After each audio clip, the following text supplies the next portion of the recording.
Salve, salve investidores, beleza? O Lucas novamente aqui com vocês.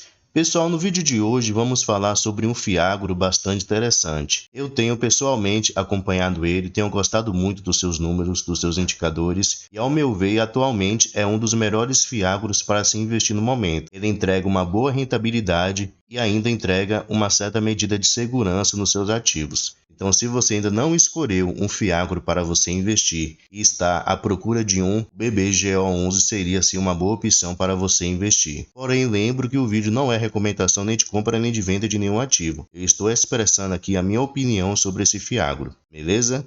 Se o Fiagro lhe interessar, cabe a você se aprofundar e ver se ele realmente se encaixa nos seus critérios de investimento. Vamos aqui fazer juntos uma breve análise sobre ele, ver alguns dos seus principais indicadores. Depois vamos aqui no seu último relatório gerencial nos aprofundar, conhecer um pouquinho melhor sobre esse Fiagro e saber como é que ele investe e como é que tem sido a sua receita atualmente. Antes de continuarmos, se você ainda não é inscrito no canal, se inscreva, deixa aí seu like, seu comentário que ajuda bastante no crescimento. Depois, deixa aí nos comentários a sua opinião sobre esse fundo. Será que ele realmente vale a pena? Ele realmente é bom? Deixa aí a sua opinião depois. Então vamos lá, pessoal. Atualmente ele está sendo negociado aqui a R$ 91,40. Nos últimos 12 meses, o seu preço ele oscilou entre os R$ 77,00, que foi a sua mínima, e os R$ 93,70, que foi a sua máxima. Seu dividend yield, que é a sua rentabilidade acumulada dos últimos 12 meses, está de 13,74%, uma boa rentabilidade. E ele pagou aqui nos últimos 12 meses por cada cota o valor de R$ 12,51. Além disso, tirando como referência os últimos 12 meses, ele está com uma valorização aqui de aproximadamente 7%. Descendo um pouquinho aqui, nós podemos ver que seu valor patrimonial por cota, que poderíamos considerar como seu preço justo, aos R$ 97,71. Mas como vimos aqui em cima, no momento ele está sendo negociado a R$ 91,40. Então, no momento ele está sendo negociado abaixo do que seria o seu preço justo. E se levarmos em consideração o seu indicador P/VP, está de 0,93, isso nos leva a um desconto de 7% no momento no BBGO11. Ele tem um patrimônio aqui relativamente ainda pequeno, até porque ele é um fundo recente. Ele tem aqui 391 milhões em patrimônio. Ele conta aqui com 5,9 milhões em caixa disponível aí para que ele possa fazer futuros investimentos. E ele tem aqui 9.197 cotistas. Além disso, tem uma liquidez média diária de R$ 423 mil.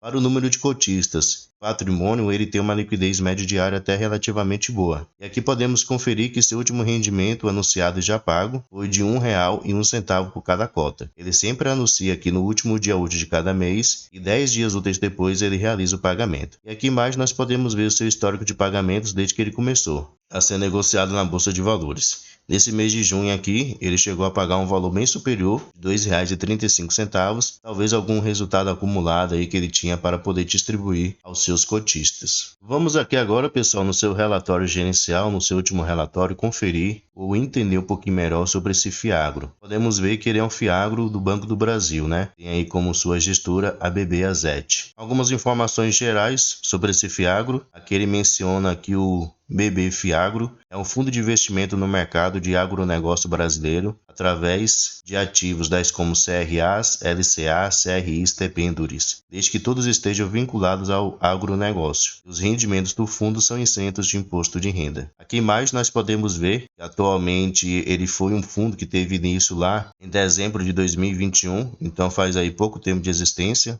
Um ano e meio mais ou menos. Ele tem uma taxa de administração aqui bastante interessante, de 0,85% ao ano. Ele cobra aqui uma taxa de performance de 10% sobre QCD, o CDI mais 1%. E aqui embaixo nós podemos ver o seu resultado financeiro do mês de julho. Podemos ver que ele teve uma receita aqui total de R$ 4.936.000. Ele teve aqui uma despesa de R$ 330 mil.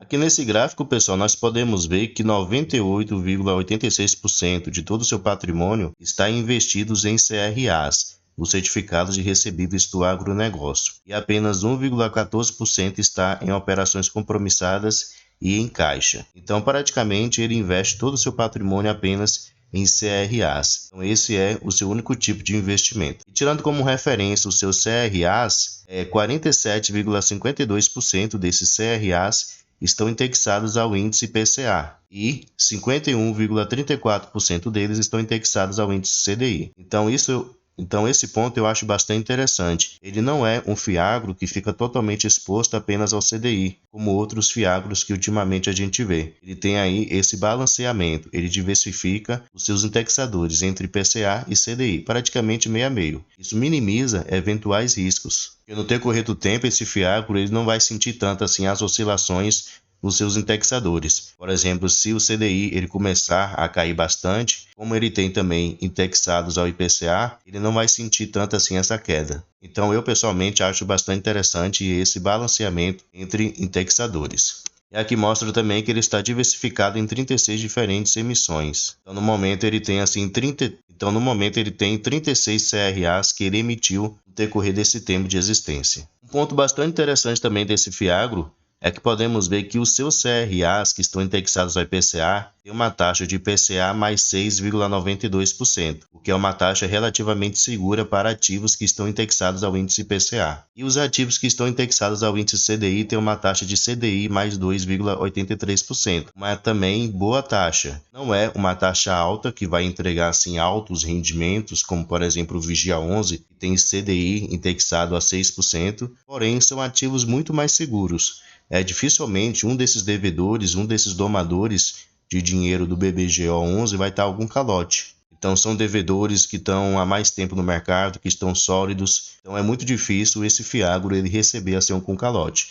Não quer dizer que é impossível, mas é muito mais difícil. Então, como eu mencionei no início, se você está procurando assim um fiagro relativamente seguro, esse seria uma boa opção de investimento. Vocês podem saber se um fiagro ele é seguro ou não pela sua taxa de juros. E aqui nós podemos ver alguns dos CRAs que atualmente ele investe, né? Tem empresas aí bem conhecidas, como por exemplo a Eldorado, o grupo JBS. E um ponto interessante também que eu achei desse fiagro é que ele não tem uma alta exposição a nenhum desses ativos. Vocês podem ver aqui que ele tem exposição de 2,82% do seu PL, então sempre vai ficar nessa média aqui. Tem esse daqui de 3,93% do seu PL, então raramente ele vai passar aqui de 5%. Então dessa maneira ele não tem concentração em nenhum dos seus devedores. Isso também minimiza eventuais riscos. Porque, por exemplo, se algum dos seus devedores ele acabar passando por uma situação financeira ruim e acabar deixando de honrar o compromisso mensal com esse fiagro,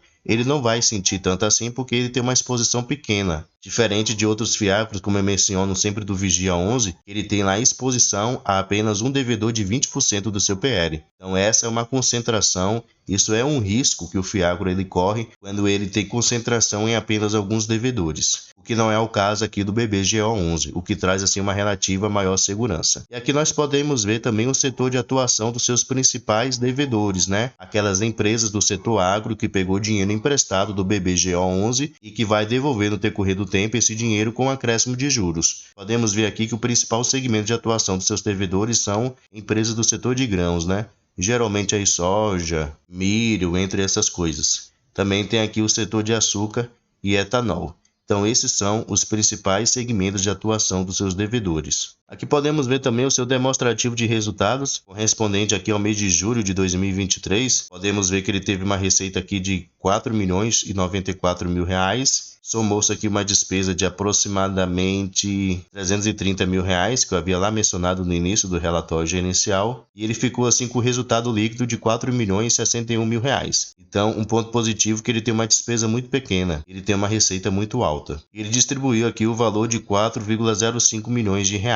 Então, mostra-se que ele teve um resultado bem maior do que ele realmente distribuiu. Esse resultado aqui de 4,61 milhões é como se ele tivesse gerado aqui R$ 1,15 por cota e ele distribuiu aqui 4,05 milhões, como se ele tivesse distribuído aqui o valor de R$ 1,01. Então podemos ver que ele ficou aqui com resultado positivo ainda de 14 centavos cada cota. Um ponto interessante que eu achei aqui com respeito ao seu relatório gerencial é que ele fala com respeito àqueles devedores que no momento têm uma alocação maior que 5% do seu PL. Ele fala por qual motivo que ele tem isso. E fala um pouquinho também sobre cada um dessas empresas. Então, são empresas sólidas, faz muito tempo que já estão aí no mercado. Então eu achei interessante porque é como se o fundo, se a gestão tivesse assim dando uma justificativa por qual motivo que ele tem um patrimônio líquido superior a 5% investido em cada um desses ativos aqui. Ele tem no total aqui, deixa eu ver, 7 ativos que estão agora atualmente com um PL um pouco superior a 5%, porém nenhum deles passa de 6%. Então eu achei bastante interessante essa preocupação da gestão em justificar por qual motivo atualmente ele tem aí um pouco superior a 5% do seu PL investido em algum desses CRAs. Então, pessoal, esse é o Fiagro BBGO11, um Fiagro aí bastante interessante, que é um Fiagro do Banco do Brasil, que é um dos maiores financiadores do agronegócio aqui no Brasil. Então, eles sabem o que é que eles estão fazendo, eles sabem muito bem para quais empresas emprestar ou não emprestar. Então, pelos seus números aqui, podemos ver que tem indicadores muito interessantes, tem números bastante interessantes. É um Fiagro ainda pequeno, porém aí promete crescer muito, crescer com solidez e com segurança, trazendo-se uma relativa segurança para seus investidores. Depois deixa aí nos comentários o que é que você achou desse Fiagro. Vale a pena investir nele? Mesmo você tendo uma rentabilidade um pouco menor, será que pela segurança que esse Fiagro ele traz, vale a pena investir? Deixa aí nos comentários que eu quero saber a sua opinião. Pessoal, muito obrigado pela sua atenção e até o próximo vídeo.